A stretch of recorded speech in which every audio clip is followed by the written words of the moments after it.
इतनी मुद्दत बाद मिले हो मोहसिन नकवी, इतनी मुद्दत बाद मिले हो, किन सोचों में गुम फिरते हो,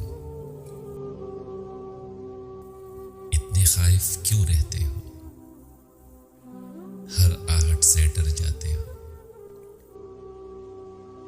तेज हवा ने मुझसे पूछा, रेत पे क्या लिखते रहते हो। काश कोई हमसे भी पूछे, रात गए तक क्यों जागे हो। मैं दरिया से भी डरता हूं, तुम दरिया से भी गहरे हो। कौन सी बात है तुम में ऐसी, इतने अच्छे क्यों लगते हो। पीछे मुड़कर क्यों देखा था, पत्थर बनकर क्या तकते हो।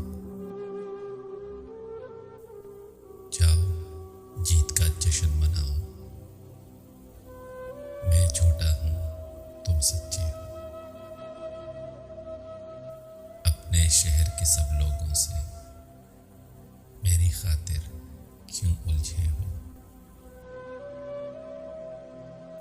कहने को रहते हो दिल में, फिर भी कितने दूर खड़े हो। रात हमें कुछ याद नहीं था, रात बहुत ही याद आए हो।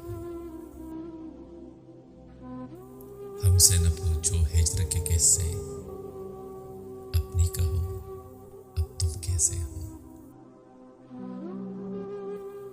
मोहसिन तुम बदनाम बहुत हो, जैसे हो